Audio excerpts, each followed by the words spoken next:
Welcome our next TED-like talk speaker.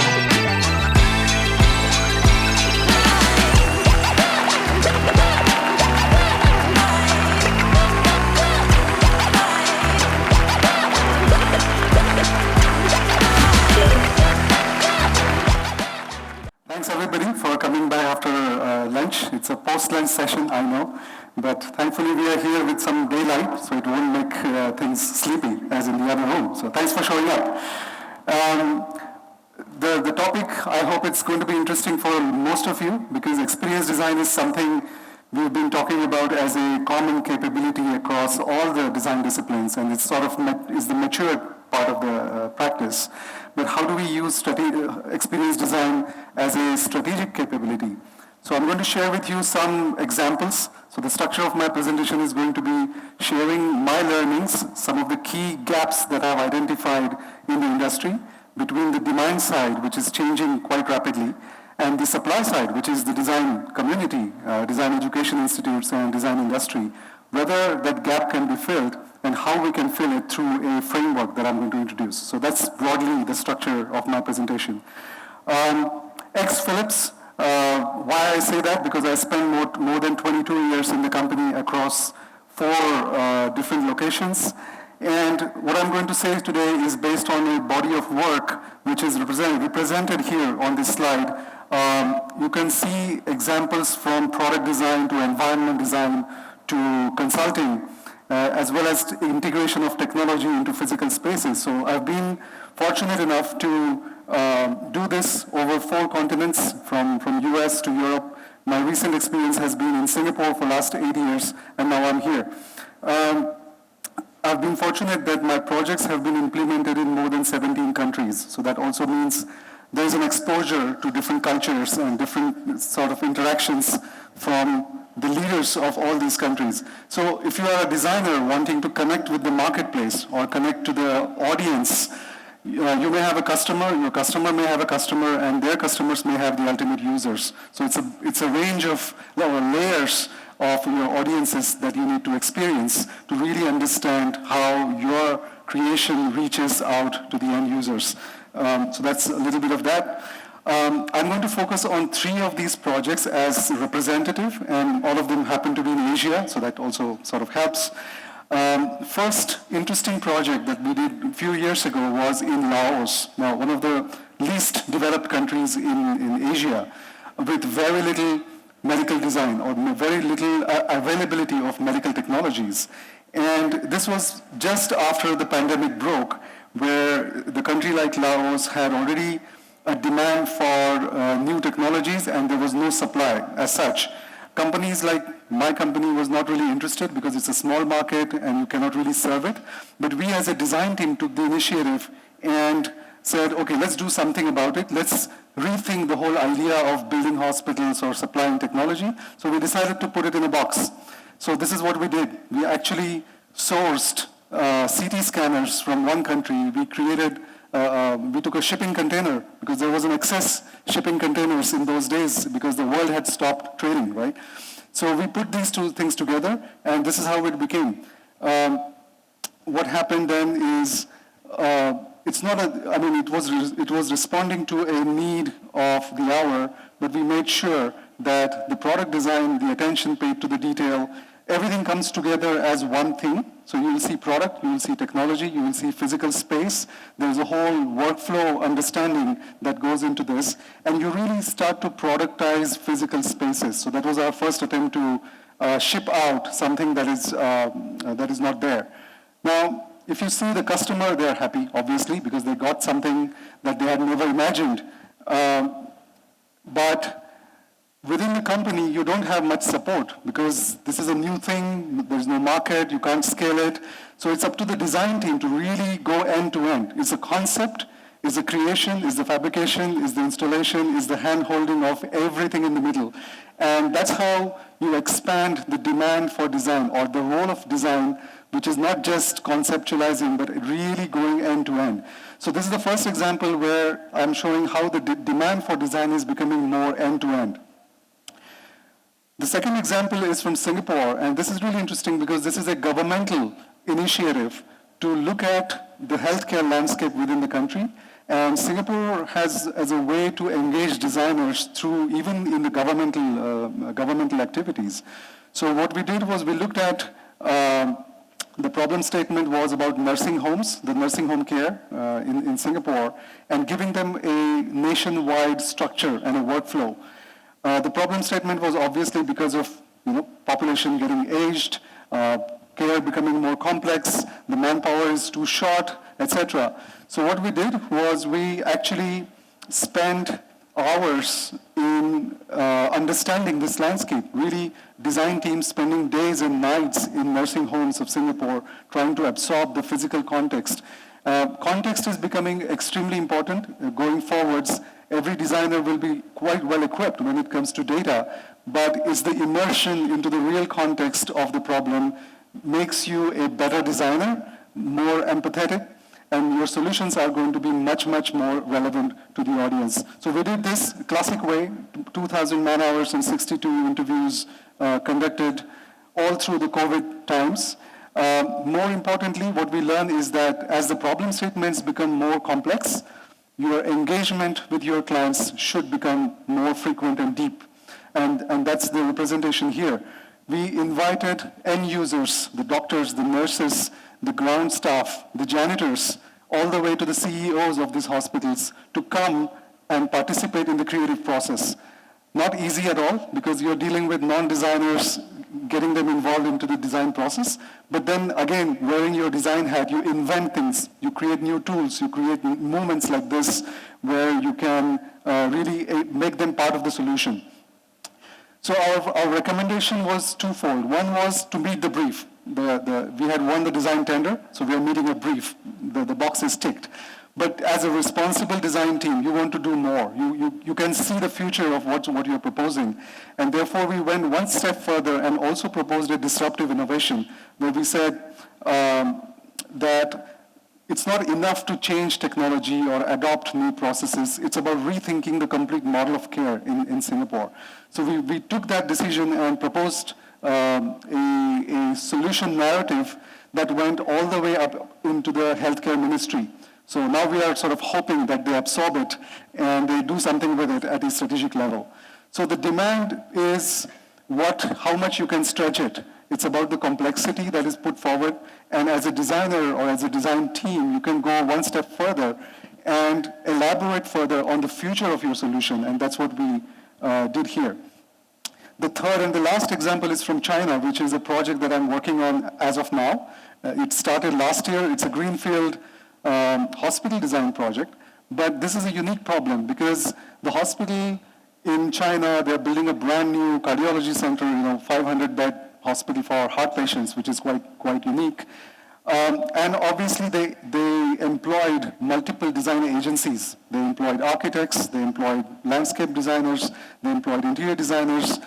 But guess what? All these agencies are working in isolation. And the CEO or the commissioner of this project soon realized that having multiple design agencies is not really the answer, because if they don't talk to each other, if there's no common thread that binds their stories or their creation together, it's going to be just another piece of ordinary architecture or ordinary solution. So they wanted somebody to actually bring this all together. And this is an example of what happens when you have multiple good design agencies, but the end product can be a hodgepodge of creation. That's the way. So as a strategic design group, what we did was we took 2 steps back and we said, how can we capture the vision of this project into a few principles? Those principles can be then translated into individual design stories. So we created diagrams like this where we take principles like, for example, transparency as a principle. Now you can apply this principle into physical space, how to make spaces transparent. You can make your processes transparent. You can make your communications transparent.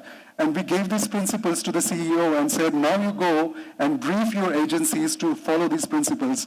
And we hope that end of the day, you will get a product or you will get a campus that stays for next 10, 20, 30 years, and that sort of is based on very solid foundational principles. So recapping the learnings of these 3, right? So the demand side is becoming complex. It's really demanding for a multidisciplinary approach. It's asking you to look at the business case of what you're designing. It also requires intensive insight work, and the data collection part of it is also becoming very, very intense. The concept is not good enough if it cannot be scaled. So you have to think about scalable concepts. We also had a moment in our project journey where we had to explain our concepts to the business leaders and basically show them the value of design. Now, value of design is a big topic. It's very difficult to address because a lot of things that we do are very subjective, and the decisions that business leaders have to make are objective, and you have to marry those two things together. So we had to invent methodology where your subjective creative design decisions can be translated into business decisions objectively. So that's where value-based narratives come into play. And the last example demanded us to orchestrate many design agencies, which is a new capability. As you grow into the organization from being a designer to a consultant to a leader, you start to orchestrate. You orchestrate different designers from different disciplines, but as you go out, you're also orchestrating non-design teams and engineering teams and developing teams.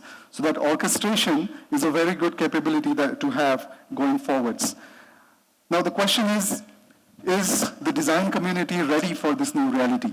Is the industry ready? There are still some gaps. So I will say that if you are a design team that is in the survival mode, you have a very low appetite for risk, which means you will do safe projects, you will deliver on the brief, and you will move on to the next project. Where is the room for experimentation, and where is the room for failures? That's not there. Scaling is a big issue because you guys are from software industry, you know how to scale pretty fast because it's virtual. In the physical world, it's extremely hard to scale your solution unless you apply industrial design thinking to every solution that you create. So that's a gap. Harmony is a gap. Architects not talking to landscape designers, not talking to interior designers is a problem. What's happening in the design schools? I know India, our country, is full of design schools, right? But some of these are common challenges that the design schools are facing. One of them is identity dilemma. Every design school is going to think about where am I coming from? Am I a design school that is coming out of an engineering program or from an art school or from a digital program? You have to have a root and then you will have an identity. So identity is an issue. We have also seen that if you want to create designers of the future, a program of 4 years is very short. In 4 years, you're barely scratching the surface of design. I've been speaking to many design schools on this, and they all agree that it's a challenge, especially to prepare designers of the future. Credibility is an issue as well. Well, designers themselves, like if you lock yourself into a title, it's going to be a challenge for the future. If you say, I'm a graphic designer and all I do is graphic design, well, good luck. Future will demand you to step from one field of design to the other and to the other, and you will have to have that level of comfort moving from one to the other. So to meet this demand side and the supply side, what we are proposing and what we have been thinking about is a new foundation, which is a new common foundation that can inform the design functions, the design careers, as well as design education systems. So can we rethink this whole idea of design in something else?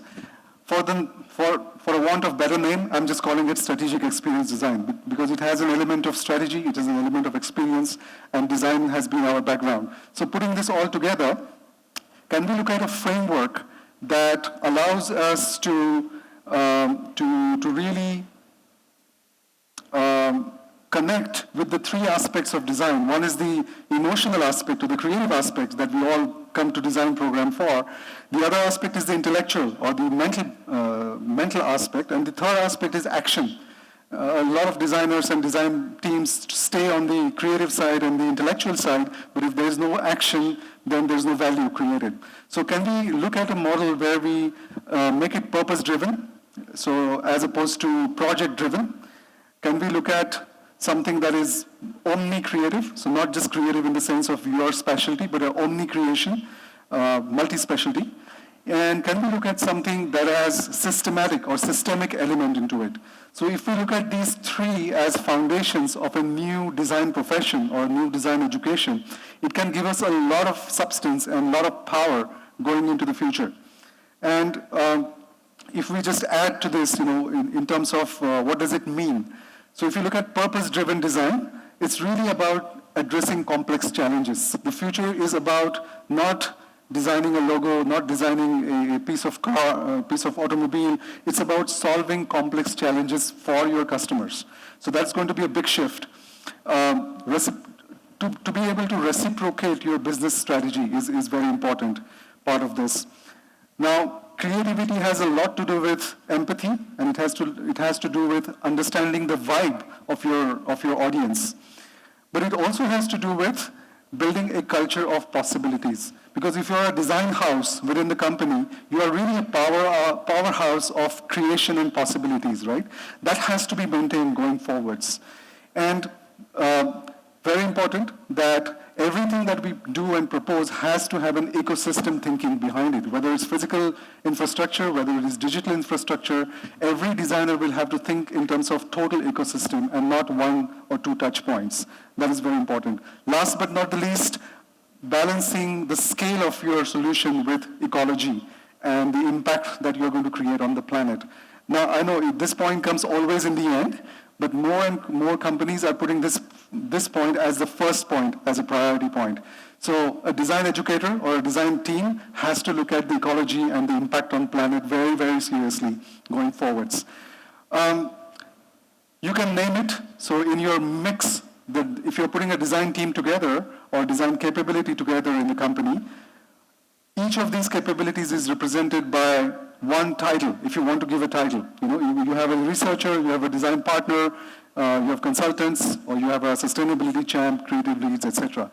So this is a model which allows you to create a multidisciplinary practice, but you can also grow in terms of careers and titles and everything around it. Now, what does it mean for education? Now, in education, you are actually looking at the core capability. So in order to build a culture of possibilities, you actually have to cultivate imagination. And you can draw a lot of inspiration from, sorry, I'm jumping back. So you can draw a lot of inspiration from the schools that are around the design school. So if you're in a university, this is a great opportunity to make design education multidisciplinary. And you can borrow so many things from School of Humanities, from School of Business, from School of Policy, from School of Economics, and from the School of Technology. So it's the same framework that allows you to borrow capabilities and create overlaps between the design school and schools of business. For example, the business strategy is all about value. It's all about exchange of value. So why can't a design department work with the business school and create a module or create a program that talks about exchange of value? Why don't we work with policy school and talk about alliances and forming joint collaborations? Same with the technology school and creation of digital ecosystems, etc.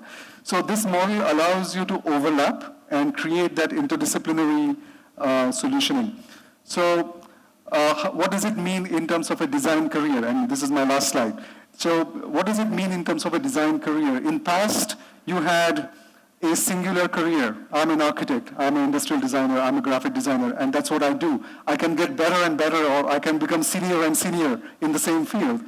But going forwards, what I'm proposing here is every designer should go through this new foundational training or foundational experience within the company that gets them into an interdisciplinary thinking. It allows them to tackle more complex challenges in the world. It allows them to experience the business side of things. It also enables them to converse in terms of different kind of creative professions. It equips them with ability to orchestrate beyond their own field. And if you have gone through this experience of learning in the school, or maybe your initial 5 or 6 years of working in an interdisciplinary environment, it prepares you for a more matured career. And you may choose to continue designing, But a lot of designers would like to become entrepreneurs. A lot of them would like to focus on the research side of things. Some of them want to go into the policy making because that's where the biggest impact is going to be. And some want to be incubators, some want to host incubation processes. But instead of jumping into those professions involuntarily or out of nowhere, at least you have a foundation that is still rooted into design practices. So that's just my 2 cents on the topic of strategic design. And this is really, again, a pathway for a designer to host the core capabilities, groom them in a multidisciplinary setting, and then branch out into whichever career path you can choose. So thank you very much.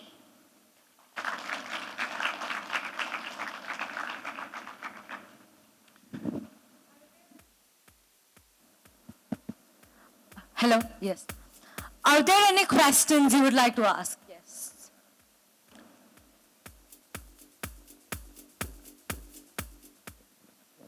Hello.